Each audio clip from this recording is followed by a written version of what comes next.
Assalamualaikum warahmatullahi wabarakatuh. Alhamdulillah, wassalatu wassalamu ala Rasulillah Sayyidina Muhammad ibn Abdillah wa ala alihi wa sahbihi wa man walah, wala hawla wala quwwata illa billah, amma ba'd.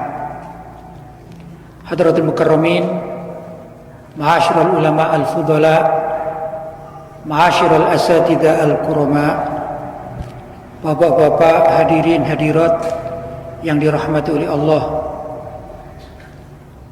Alhamdulillah, malam hari ini kita diberi kesehatan oleh Allah Subhanahu wa taala, sehingga kita masih dapat melaksanakan satu kegiatan yang termasuk dari nilai-nilai ibadah kepada Allah Subhanahu wa taala, yaitu hadir di dalam majelis taklim. Mudah-mudahan apa yang kita laksanakan pada malam hari ini mendapatkan keridhaan dari Allah Subhanahu wa taala, dan mudah-mudahan pahalanya juga dilipat gandakan. Allahumma amin. Bapak-bapak dan ibu-ibu yang dirahmati oleh Allah, malam hari ini kita membaca surat Al-Hasyr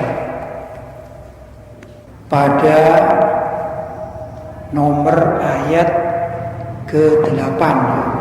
Namun sebelum saya lanjutkan pelajaran sebagaimana pada pertemuan-pertemuan terdahulu, kita membaca buku yang dicetak terbitkan oleh Departemen Agama, yaitu terjemahan Al-Quran.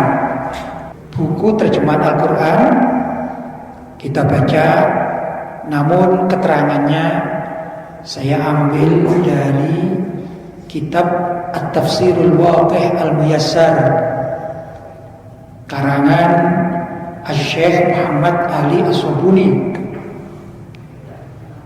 Ini pelajaran ada kaitannya dan sambungannya dengan pelajaran terdahulu, yaitu berkaitan dengan harta faiz.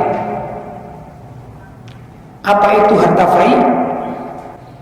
Bahwa harta faiz adalah harta yang ditinggalkan oleh musuh Islam dalam suatu peperangan, atau juga bisa dikatakan ghanimah. Bahasa Indonesianya bisa juga diartikan dengan pampasan perang. Pampasan perang. Namun di dalam bab ini, di dalam ayat yang akan kita baca, itu berkaitan dengan orang-orang Yahudi yang hidup di kota Madinah, yang mana orang Yahudi itu dulu tatkala Nabi Muhammad SAW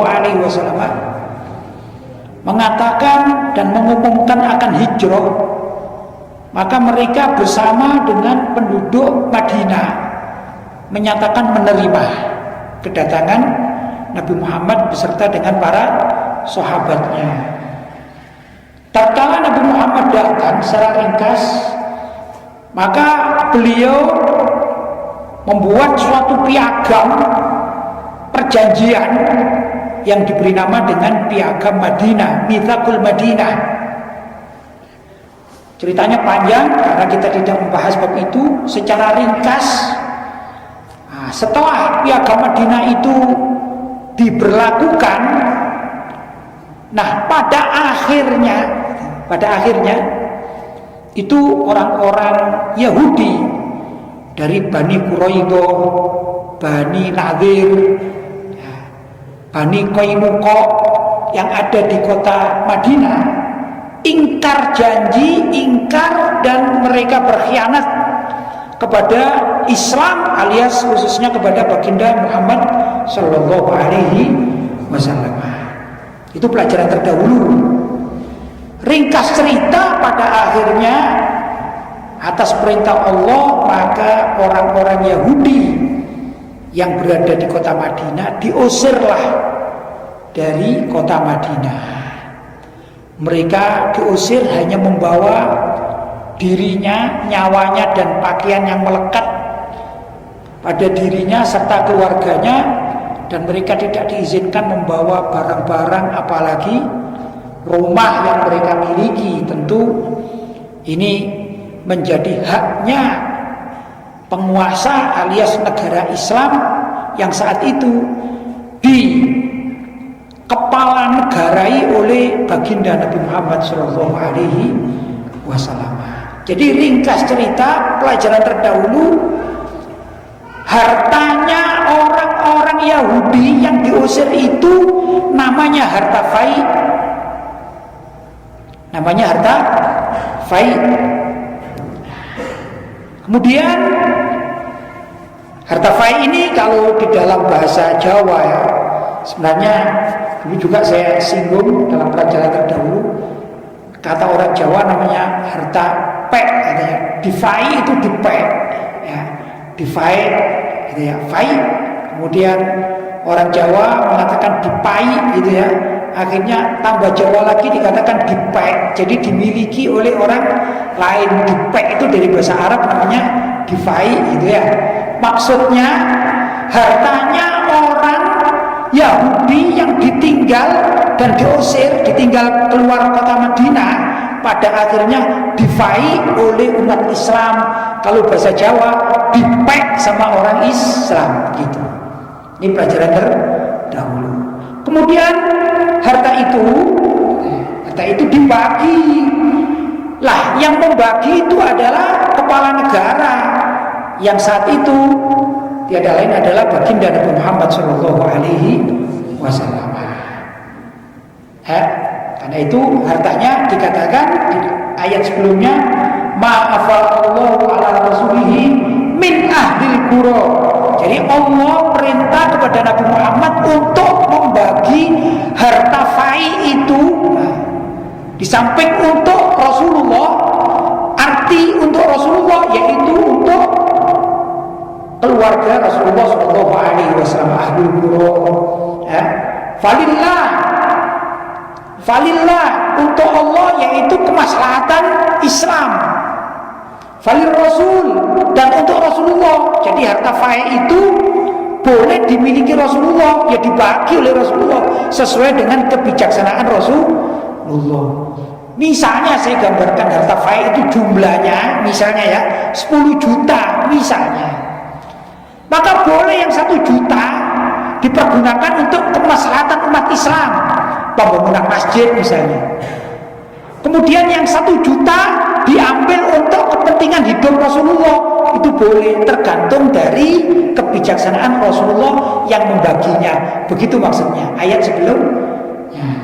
Walidil qurba, dan ahli baitin Nabi, keluarga Nabi, itu juga mendapatkan bagiannya. Misalnya diambilkan dari yang 10 juta itu 1 juta dibagi-bagi. Kalau zaman itu istri Nabi ada 9 barangkali ya, maka ya dibagi dengan 9 itu. Belum lagi putri Nabi misalnya ya, putri Nabi yaitu Siti Fatimah juga dapat bagiannya misalnya. Jadi dari 1 juta itu dibagi sekian-sekian untuk istri, untuk anak, untuk ini, boleh sesuai dengan kebijaksanaan Nabi Muhammad SAW. Wal yatama, dan juga orang-orang yatim. Dari 10 juta itu diambil bagian ketiganya 1 juta misalnya untuk orang-orang yatim, anak-anak yatim. Begitu. Wal masakin, dan orang-orang miskin diambil lagi 1 juta. Demikian dan seterusnya. Wal sabil, dan juga orang yang bepergian, yang orang tersebut setelah bepergian dia kehabisan bekal. Salah satu contoh yang paling mudah yaitu orang muhajirin yang hijrah pergi dari kota Makkah, pergi jauh. Kalau zaman sekarang kurang lebih, kalau masafahnya artinya jarak antara Mekah dan Madinah itu sebut saja sekitar 500 km. Jadi antara Malang sampai Jogja barangkali begitu, barangkali ya. Nah ini kan musafir, kalau mereka kehabisan bekal maka boleh diambilkan dari harta fai tersebut.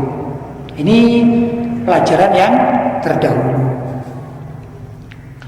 Kemudian lanjutannya yang sekarang ini, pelajaran sekarang pada ayat Bismillahirrahmanirrahim, juga maksudnya begini, juga harta fai tadi itu boleh untuk lil fuqara'il muhajirin, untuk orang-orang fuqara dari kaum muhajirin, agar diberikan dari harta fai itu untuk apa?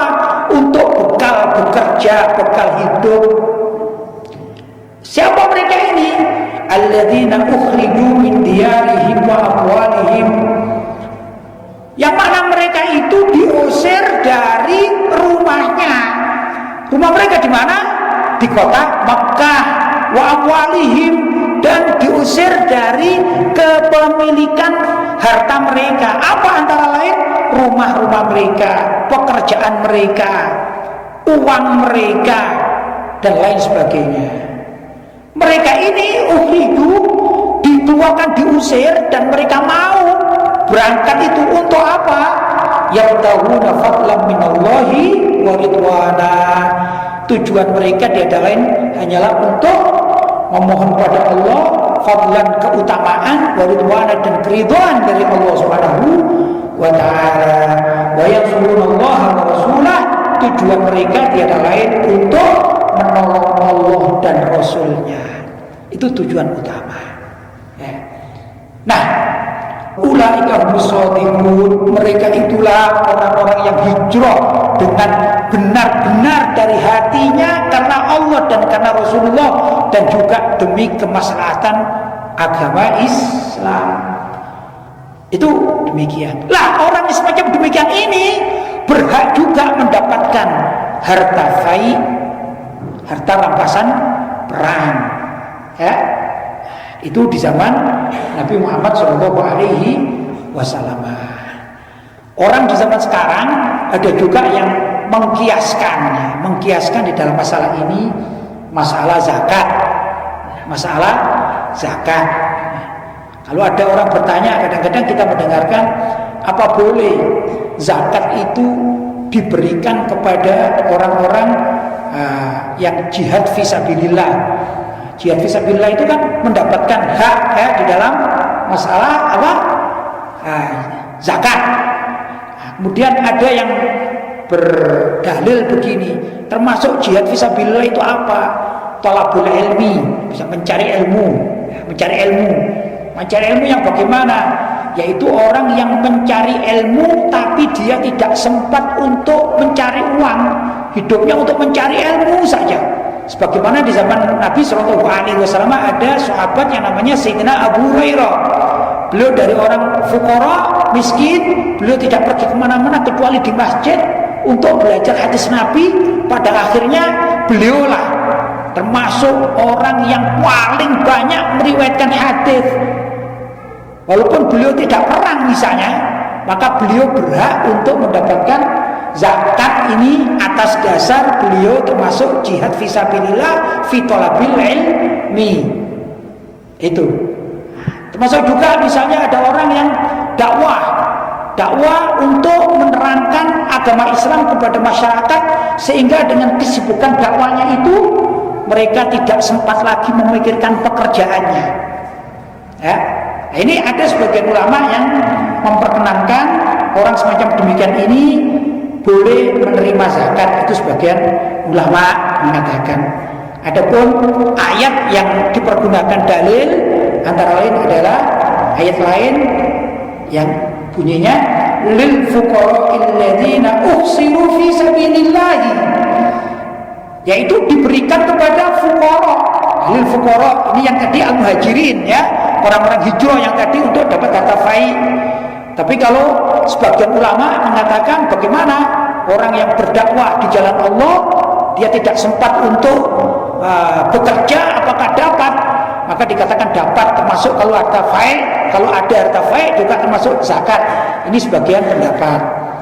Yaitu untuk lil fuqara'il ladzina uhsiru fi sabilillah, disampaikan atau diberikan kepada orang-orang fakir alladzina yang uhsiru fi sabilillah, kegiatannya ini terfokus kepada berdakwah di jalan Allah, tidak punya pekerjaan lain kecuali dakwah di jalan Allah, sampai la yastati'una dzurban fil ardh, sampai dia ini tidak mempunyai waktu untuk mencari maisha di atas bumi. Dia tidak sempat bekerja karena sibuk ngurusi umat misalnya, ya. Itu kemudian yahsabuhumul jahilu aghniya minat ta'affuf, orang-orang awam, orang-orang lain menyangka orang-orang yang berdakwah fisabilillah ini disangka oleh mereka ini kaya. Kenapa? Minat ta'affuf, karena orangnya tidak minta-minta di pasar, tidak minta ini, enggak. Afif, orangnya menjaga diri. Padahal sebenarnya dia ini perlu membutuhkan ya maisha, tapi karena waktunya habis untuk menyampaikan agama Allah, yaitu jihad fisabilillah, maka disinilah sebagian ulama mengatakan boleh menerima harta fai maupun boleh menerima zakat. Itu begitu sebagian ulama, ya. Ta'rifuhum bisimahum, kalian mengenal mereka itu dengan tanda-tanda. Misalnya ya, tanda-tandanya orang yang berdakwah di jalan Allah, orangnya haibah misalnya, orangnya menjaga diri, kehormatannya dan lain sebagainya. Dia tidak sembarangan untuk hidup atau mencari ini dan segala macam, ya. Tapi dia benar-benar menjaga diri dari hal-hal yang tercela itu. Ini simahum, yaitu tanda-tanda mereka. La yas'aluna an-nasa ilhafa, dia tidak minta kepada orang lain dengan mengemis-ngemis, dia menjaga diri, itu ya. Wa ma tunfiqu min khairin fa innallaha bihi alim, sesungguhnya apa yang kalian nafkahkan dalam kebaikan itu, fa innallaha bihi alim, sesungguhnya Allah Maha mengetahui. Ini diantara ayat yang mendukung dari ayat yang saya baca, lil fuqara'il ladzina ukhriju min diyarihim wa amwalihim yabtaguna fadlan minallahi wa ridwana wa yansuruna Allah wa rasulahu ulaika humus shadiqun, yaitu harta fai termasuk juga zakat barangkali demikian disalurkan boleh lil fuqara, di antara orang-orang fakir al muhajirin yang hijrah kalau zaman dahulu, yaitu hijrah kemana? Dari Mekah menuju Madinah.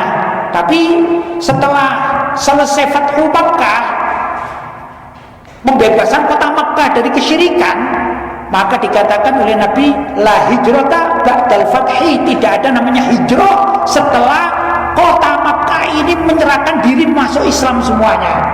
Maka sebagian ulama mengalihkan la hijrah bagaimana yang dikatakan di sini, yaitu orang-orang hijrah untuk meninggalkan kemaksiatan di suatu tempat, dia mencari tempat yang lebih mendukung agar dia atau dirinya ini bisa beribadah kepada Allah SWT.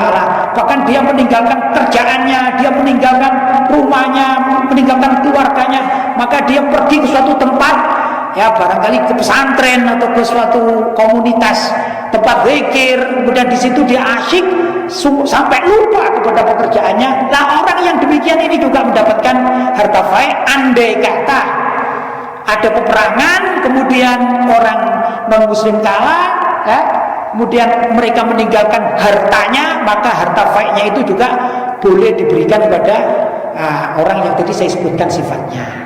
Begitu. Ini menurut sebagian pendapat para ulama.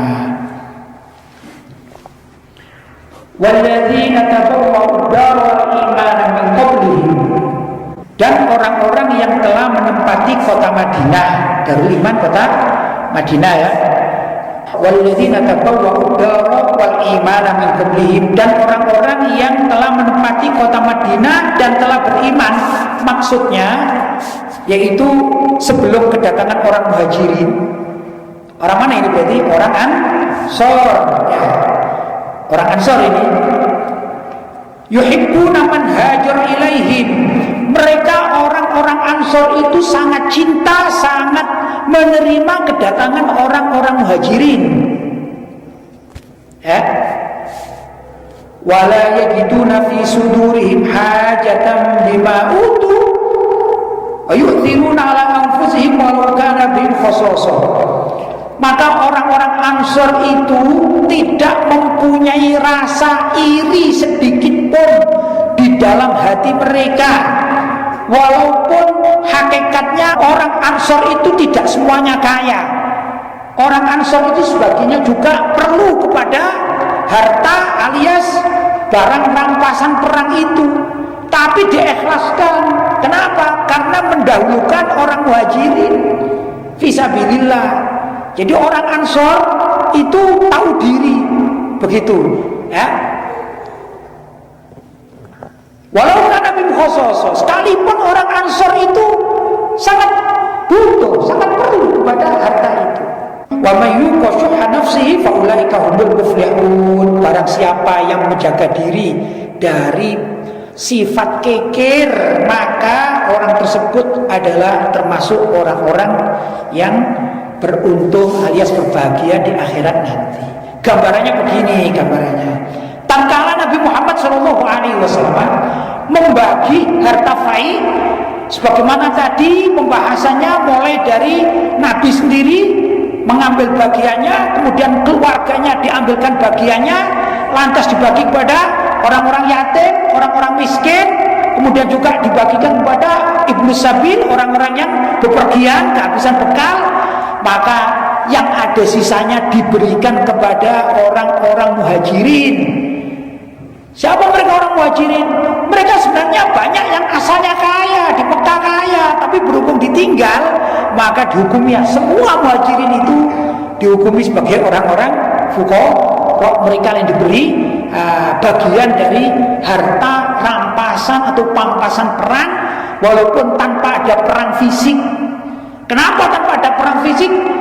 Yaitu karena Nabi setelah mengatakan bahwa orang-orang Yahudi ini sudah tidak berhak untuk menempati kota Madinah, maka mereka ketakutan dan mereka pergi karena diusir oleh Nabi Muhammad SAW. Jadi Nabi Muhammad mengusir orang Yahudi tanpa mengeluarkan pedang. Tapi orang Yahudi ini keluarnya juga tidak boleh membawa barang-barangnya. Maka ini adalah semacam harta pampasan perang dibagikan kepada orang Muhajirin. Begitu tata caranya. Siapa yang menentukan itu adalah Nabi Muhammad SAW. Bagaimana dengan kondisi orang-orang Ansor? Orang Ansor tentunya sebagian mereka ada yang berkecukupan. Di dalam riwayat bahwa orang Ansor itu dulu ada yang memiliki sebut saja 2 kebun korma, ya, 2 kebun korma. Tatkala orang Muhajir datang, maka kebun kormanya itu yang satu diberikan sebagai hadiah kepada orang salah satu Muhajir yang datang. Namanya ta'akho, diadakan persaudaraan. Yang mempersaudarakan adalah Nabi Muhammad SAW. Saking dekatnya sampai seakan-akan saudara sendiri yang mewarisi, maka dibagi. Nah, punyanya orang Muhajir, punyanya orang Ansor, ya, yang satu bagian diberikan kepada orang Muhajir. Kenapa? Ya agar mereka betah hidup di kota Madinah. Mau tidak mau yang namanya manusia itu kan perlu makan, perlu minum, perlu beli baju, perlu dapat naungan rumah dan segala macam. Dari mana mereka? Mereka hijrah. Tiada lain dari bagian yang benar-benar diberikan oleh kaum Ansor kepada mereka. Loh, memberikan hartanya saja ikhlas mereka, apalagi cuma bagian. Kan bagian itu harta pampasan perang. Semula kan bukan miliknya umat Islam. Maka ketika ada pembagian, mereka ikhlas. Begitu. Karena itu dikatakan orang-orang Ansor yang tidak pelit, yang tidak iri, maka mereka inilah sesungguhnya orang-orang yang beruntung di hadapan Allah Subhanahu wa taala. Bukan sekedar itu yang dikerjakan oleh orang Ansor, orang-orang dahulu, Masya Allah, ya. Bahkan diikuti oleh orang-orang yang mengikuti perilaku kaum Muhajirin dan Ansor, yaitu para tabi'in. Mereka bukan orang-orang yang pelit, mereka bukan orang yang kedonyan kata orang Jawa, tapi mereka ini memikirkan orang lain, ya. Bukan sekedar dunianya, akhiratnya pun dipikirkan. Karena itu ayat berikutnya dikatakan, walladzina ja'u min ba'dihim yaquluna rabbana ighfir lana wa li ikhwanina alladzina sabaquna bil iman. Dan juga orang-orang yang jauh min ba'dihim, datang setelah mereka. Mereka siapa? Mereka Muhajirin dan Ansor. Siapa yang datang setelah orang-orang Muhajirin dan Ansor? Yaitu murid-muridnya orang Muhajirin dan Ansor alias para tabi'in. Kemudian berikutnya adalah tabi'ut tabi'in. Kemudian adalah ulama-ulama berikutnya, sampai diajarkan kepada kita di zaman sekarang. Janganlah jadi orang itu pelit. Jangan sampai pelit kepada orang lain, kepada semua muslim, itu maksudnya begitu. Dan jangan sampai suka iri hati. Ya, bantu kalau ada orang yang bisa dibantu, dibantu. Itu maksudnya. Bukan sekedar bantuan di dunia, tapi perlu juga bantuan untuk akhirat mereka. Apa itu? Yaquluna, mereka orang-orang yang datang setelah para sahabat baik Muhajirin dan Ansar itu, yaquluna, mereka mengatakan, Rabbana ighfir lana, ya Allah ampuni kami, wa li ikhwanina, dan juga saudara-saudara kami seiman, alladzina sabaquna bil iman, yang mereka ini telah terlebih dahulu beriman kepadamu ya Allah. Siapa yang terlebih dahulu beriman kepada Allah? Tiada lain adalah orang Muhajirin dan orang Ansor. Itu doa. Jadi kita juga perlu mendoakan orang-orang yang terdahulu. Inilah ajaran ulama Ahlussunnah wal Jamaah. Kita mendoakan para sahabat. Ya pasti mereka sudah wafat, sudah meninggal dunia. Waktu zaman kita, ya dah. Itu ada dalilnya. Lah ini dalilnya. Maka orang-orang Wahabi ini salah kalau mengatakan bahwa doanya orang yang hidup tidak sampai kepada orang yang meninggal dunia. Lewat doa itu kepada Allah. Doa kita kan kepada Allah. Kita memohon kepada Allah agar Allah menyampaikan isi doa. Kalau istighfar ya ampunan ya. Kita mohon kepada Allah agar Allah memberikan ampunannya kepada orang-orang yang telah meninggal dunia, mulai dari kalangan para sahabat, kemudian para tabi'in, sampai kepada orang yang sudah meninggal dunia dari keluarga kita. Itu begitu, ini dalilnya termasuk. Lanjutnya, wala taj'al fi qulubina ghillan lil ladzina amanu, jangan sampai engkau jadikan di dalam hati kita ini ya Allah ghillan, rasa dengki, rasa iri, ya, lil ladzina amanu, kepada orang-orang yang beriman. Rabbana, wahai Tuhan kami, innaka raufur rahim, sesungguhnya engkau ini adalah Tuhan yang maha penyantun lagi maha penyayang. Kita yakin bahwa Allah SWT mendengarkan doa kita. Kalau kita doa untuk orang-orang yang telah mendahului kita, kita yakin, kita i'tiqad kita Ahlussunnah wal Jamaah yakin kalau Allah mendengarkan doa kita, maka Allah akan menyampaikan isi doa kita kepada mayit-mayit yang sudah mendahului kita, jenazah-jenazah orang-orang terdahulu. Itu keyakinan ulama Ahlussunnah wal Jamaah.